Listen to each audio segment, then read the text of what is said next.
Students today are competing in the final leg of the Amazingly Educational Race, which I have themed for a grammar unit, but you could use for anything else. So I'm going to give you guys a look into what that looks like. All right, so this is the first roadblock competition, and it's requiring them to sort some things into sentences. Let's take a look. So they have 3 different columns. There's a What is the incorrect column? When it says placed under in the correct header, does that mean the incorrect ones have to go? Correct. So the incorrect ones are going to go into there. And then the correct ones? No, all 3 of these tell you that there's something wrong. So subject verb agreement error. Okay. So the right ones don't go anywhere. Right, we just put them off the So side. just put them on this table. Correct. See, They're working there. Now the whole idea is that they are working in their teams, their factions, and this is amassing their time. This is the last week, the final leg of the race. Hey! Wait, is this right? Is this right? This isn't the subject. That's right. So once I check the right answers of that, they receive this, which is a route info card. It gives them a clue about where they need to go. And after they go there, they will go and find the next roadblock competition. That clue then would lead them to here, which is right outside of our music room. And they pick up their second roadblock. Good job of not running for grammar, about commas. All right, so back in the room. How many questions we got? All right, and they're gonna get straight to work on the next task, which is also gonna be grammar oriented. Say hi. All right, having a good time. All right. Oh, hi, Nick. I'm Riley. This is Nick. All right. All right. And you guys are waiting on Lilith to come back. She went to the wrong room and she doesn't know it. Not that you're running. Alright. We actually just had a detour played and then a card of redirection to another team. We'll explain that later. Alright, so I mentioned this during the actual race, but I needed to come back to it later. Because as I'm running the game, it actually requires a lot of my time and can't be pulled away from it too long.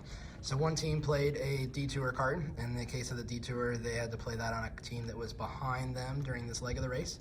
They wrote the team's name on there, which you can hardly see. It says CEO of ELA, so that's the team's name.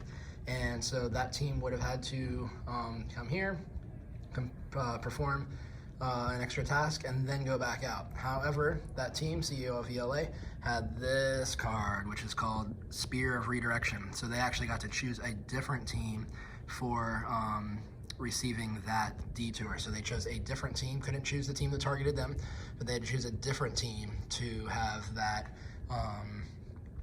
detour completed. So just an extra little layer of gamification that you can put in that made teams have to strategize, have to think, had some complexity, and then also add some excitement into things. Right, so you guys are supposed to come up with couples that are correct. So you have your writing utensil right next to the ones. I will tell you which ones are correct so far.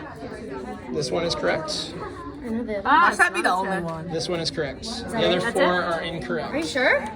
They make sense. No, he's wrong. I'm the game master. I am positive. Yes. They make sense. All right, so after they complete the second task, they get really excited because that means that they're almost done. They'll get another route info card. In this case, it's going to direct them to a place in the 7th grade hallway, which I teach 8th grade, so most of them are familiar with that from last year.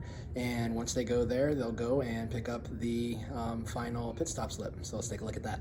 So the last thing students will do is they will grab this, which is a pit stop card. You can see on there it tells them that they have to bring it back to my classroom. Once they bring it back to my classroom on time, then their time will stop, and that will be the last leg of the amazing race.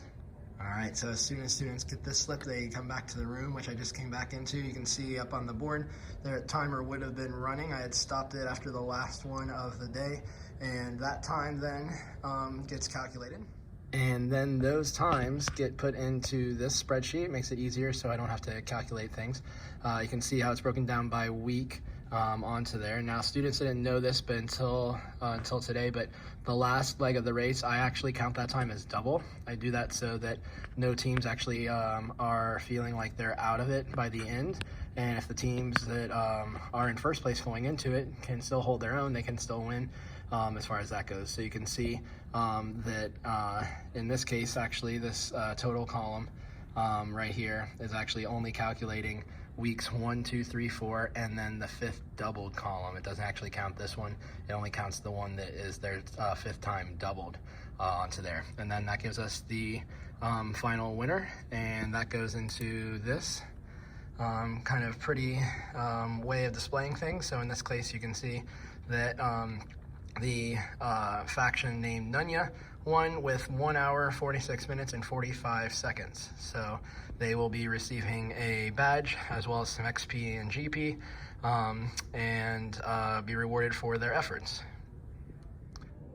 I know it's a little bit longer of a video than I intended, but I hope that this sheds some light onto the amazing race. And if you guys have any questions at all, I really hope that you'll reach out to me and ask me about them. So thanks for watching this video and for following along, and I hope you guys have a wonderful wrap up to your week, and think about gamifying your class or using some fun in immersed learning in your class, because students really seem to respond to it, as you saw today.